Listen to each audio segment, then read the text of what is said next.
Olá, pessoal. Bom dia, boa tarde ou boa noite. Primeiro, gostaria de dizer para vocês que esse momento difícil que nós estamos passando, nós iremos superar.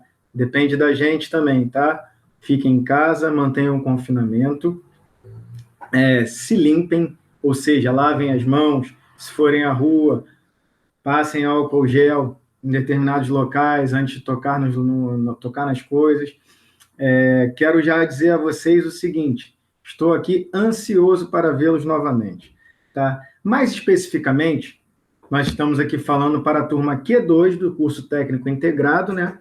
E para a turma I2, integrado em Química e integrado em Informática. Pessoal, a gente vai falar sobre as provas de pista no atletismo. A gente tem algumas provas de pista no atletismo, né? E aí, como vocês vão ver no material que eu disponibilizei no Cigar, esse material está lá bem disponibilizado, nós temos vídeos, nós temos material escrito. E aí, nas provas de pista no atletismo, lembrando, o atletismo ele tem provas de pista e provas de campo, assim como vocês vão ver lá no nosso videozinho que a gente colocou lá. As provas de campo são basicamente as que não são realizadas na pista. Por exemplo, nós temos a prova do salto com vara, nós temos o salto em distância, nós temos o salto triplo, nós temos o lançamento de martelo, nós temos o arremesso de peso, nós temos o lançamento de disco. Então, nós temos algumas provas que elas são de caráter de campo no atletismo. As provas de pista, a gente pode classificar elas em três formas. Uma delas é a prova de velocidade, ou seja, nós temos algumas provas de velocidade. As provas de velocidade, as mais caracterizadas ali, principalmente em Jogos Olímpicos, as que nós temos competições frequentemente, são a de 100 metros, a de 200 metros e a de 400 metros. Depois, nós temos as provas de meio fundo. Essas provas, elas são classificadas, galera, geralmente, quanto à duração dessas provas. Por exemplo, a de velocidade são provas que elas acabam bem rápido. Por exemplo, 100 metros, 200 metros e 400 metros. Nós temos as provas de meio fundo. Essas provas de meio fundo, a gente tem as provas que são realizadas com 800 metros e 1.500 metros. E as provas de fundo, que são acima dos 1.500 metros, que são as provas que têm 5.000, 10.000 e 42.195 metros. Ah, professor, e a marcha atlética? A marcha atlética ela também se enquadraria nas provas de pista, ok? Nas provas de pista, nós também temos as provas com obstáculos. É a prova de 3.000 metros com obstáculos. Se vocês olharem no material que nós disponibilizaremos no SIGA, disponibilizaremos não, ele já está lá disponibilizado. No videozinho que nós vamos ter, na hora que ele colocar lá prova com obstáculos, vocês vão ver o tipo de obstáculo. Talvez muitos de vocês tenham na cabeça obstáculo como as barreiras, mas não é das barreiras que nós estamos falando. Nós estamos falando de outro tipo de obstáculo, que inclusive tem um fosso com água, e aí vocês vão ver mais facilmente no momento em que vocês visualizarem estas imagens. Tá? Nós temos também as provas com barreiras. Na prova com obstáculo, pessoal, eu esqueci de falar, nós temos a prova de 3.000 metros. Tá? Então, são 3.000 metros a distância dessa prova. As provas que a gente tem com barreiras, nós temos uma prova de caráter feminino, que seria a prova de 100 metros com barreiras feminino, e a prova de 110 metros com barreira masculino. Então, nós temos essa diferenciação através do sexo. E por que eu falo sexo? Porque nós estamos trabalhando com um termo biológico, tá? Então, essas competições, elas são divididas baseadas em preceitos biológicos, tá? Não viremos agora discutir estas questões. São questões que nós podemos discutir mais à frente, a questão do gênero, a questão da formação das provas e a questão das distâncias e como que elas são classificadas, ou como que elas são propostas nos programas esportivos, relacionando-as ao que a gente pode chamar de sexo biológico. Tá? Nós temos também a prova de 400 metros com barreiras. Essa prova de 400 metros com barreiras, ela tem um caráter tanto feminino quanto masculino. E nós temos também os revezamentos. Os revezamentos vocês também verão, vai estar lá no nosso videozinho que nós estamos disponibilizando no Cigar, tá? Que vocês têm acesso, todos vocês têm acesso no Cigar. Essas provas de revezamento, nós temos o 4 por 100 e o 4 por 400. Peço desculpa a vocês, pessoal, porque eu também ainda estou aqui me familiarizando com essa questão das novas tecnologias, então o vídeo talvez não esteja no ambiente legal, não esteja com luminosidade legal, mas vocês podem ter certeza que o intuito é o melhor possível, é fazer com que a gente construa e compartilhe conhecimento, beleza? Essas provas, pessoal, como vocês viram, a gente tem provas com barreira e provas com obstáculos. As provas que elas não possuem barreiras nem obstáculos, elas são chamadas de provas rasas, tá? Por exemplo, 100 metros rasos, 200 metros rasos, 400 metros rasos, tá? São provas em que nós não temos barreiras nem obstáculos. Agora, outra parte que eu quero chegar com vocês. Eu quero que vocês entendam como funciona o mecanismo de gasto energético, principalmente se nós fizermos um link com as provas do atletismo. Então, vamos lá. A gente vai entrar um pouquinho aqui no que seria o campo da biologia, mas como eu acho que a educação ela é uma só, a gente não precisa ficar compartimentando, porque os conhecimentos eles se integram. E aí a gente vai falar um pouco sobre as funções energéticas. E aí o nosso sistema energético, ele tem uma função energética que é a seguinte: o que nós precisamos para gerar energia no nosso corpo? Nós temos um conjunto de moléculas que ele se chama o ATP, que provavelmente vocês já viram na biologia, que é a adenosina trifosfato. O que significa esse mecanismo de ATP, esse conjunto de moléculas de ATP? Na verdade, elas é que vão produzir energia. Como que elas vão produzir energia no nosso corpo? Elas vão ser produzidas através da quebra desse ATP em ADP, que seria adenosina difosfato mais o fosfato. Esse P significa o fosfato, tá? E aí, a gente precisa dessa quebra para a geração de energia. Após essa quebra, o que a gente precisa fazer? Ter novamente um estoque de ATP para conseguir produzir energia. E aí, como é que a gente faz? Tá? Como é que a gente recompõe? Através de alimentação e repouso. Esse é o melhor momento para a gente poder fazer a recomposição dessas moléculas de ATP.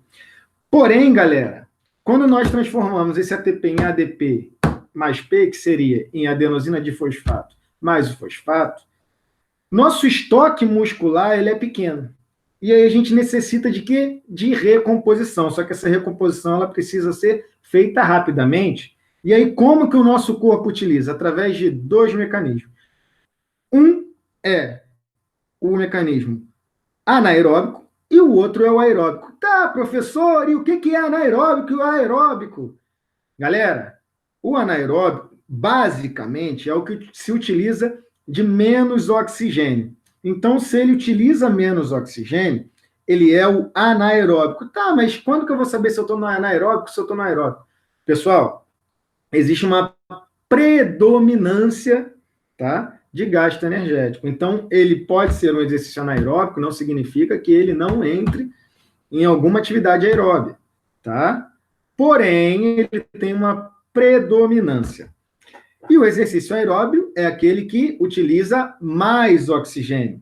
Ah, tá, mas eu já ouvi falar, professor, que existe o anaeróbio alático e existe o anaeróbio lático. Vamos lá, o anaeróbio alático é aquele que você precisa de mais potência, explosão, o exercício ele tem alta intensidade. E qual é o principal? Geralmente ele é de curta duração. Exemplo, 100 metros rasos, 200 metros rasos.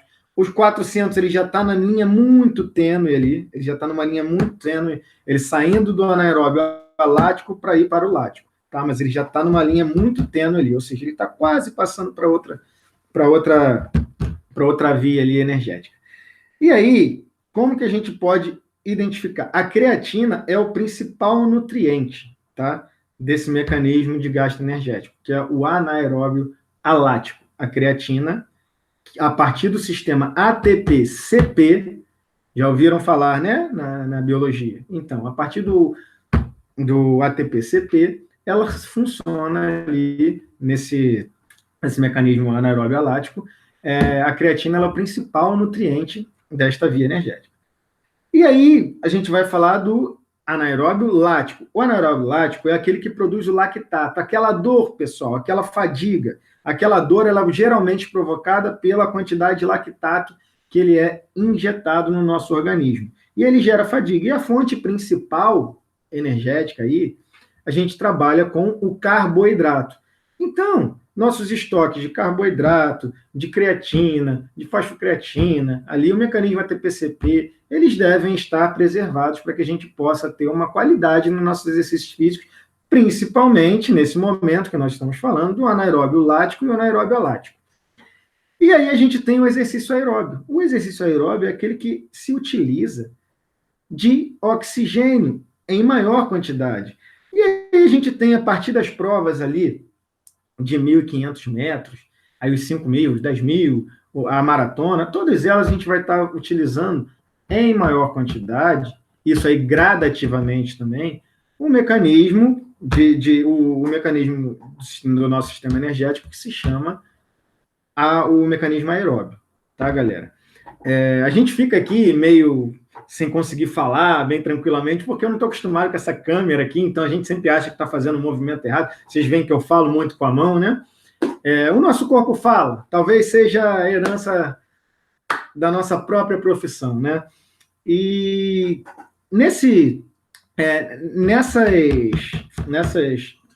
vias oxidativas que nós vamos utilizar aqui, questão do nosso sistema energético, eu vou querer muito, é uma das coisas que eu vou primar aqui no conhecimento com vocês, na construção do conhecimento com vocês, é que vocês consigam identificar quando que nós estamos usando, por exemplo, o mecanismo aeróbio, quando nós estamos utilizando o mecanismo anaeróbio, seja ele o lático ou o alático. E aí, vocês vão falar, professor, mas você poderia dizer aqui quais são as provas, por exemplo, que a gente vai utilizar mais determinado mecanismo. Eu já falei uma aqui, que na hora que eu cheguei no aeróbio, eu já falei. E aí, eu esqueci de falar, no aeróbio, a gente utiliza como fonte principal, como nutriente principal ali, nós utilizamos a gordura. E aí vocês começam a perceber o seguinte, uma atividade de curtíssima duração, ele geralmente usa o mecanismo ali de ATP-CP, né? Fosfocreatina ali sendo utilizada, a creatina. Depois, ele utiliza um mecanismo que prima por utilizar os nutrientes em grande quantidade, sendo carboidrato, não é isso? Beleza? Então, foi lá o mecanismo de ATP-CP, depois o carboidrato, né? Usamos a creatina lá no início, né? Depois usamos o carboidrato como fonte principal, quando nós utilizamos ali o nosso mecanismo anaeróbio lático, e quando a gente chega no mecanismo aeróbio, o que a gente utiliza mais? Utiliza a gordura. Tá, professor, mas a gente sempre fala ali dos nutrientes, a gente fala em carboidrato, a gente fala em gordura, a gente fala em proteína. A proteína ela pode ser utilizada como substrato energético? Em algum momento ela pode ser utilizada como substrato energético. É o ideal? Não é o ideal. Por que não é o ideal? Ela é a última que o corpo vai começar a utilizar em grande quantidade. Por que ela é a última? Porque a proteína ela também tem função constitucional. E a função constitucional, o professor está falando de quê? Está falando de legislação? Não, né, pessoal? Nós estamos falando sobre o quê? Se ela tem função constitucional, ela tem a função constitucional em nossos músculos. Então, se a gente faz com que o nosso estoque de proteína ele seja diminuído, a gente vai retirar essa proteína dos músculos. Se a gente sabe que ela tem uma função constitucional, a gente perderá o quê? Massa magra. Então, eu quero que vocês aprendam a fazer essa distinção, consigam identificar os tipos de exercício e quais vias energéticas nós vamos estar utilizando, para que a gente possa depois colocar lá no nosso trabalhinho, que eu vou passar aqui, eu vou até compartilhar aqui com vocês, lá no nosso trabalho eu coloquei algumas orientações, tá?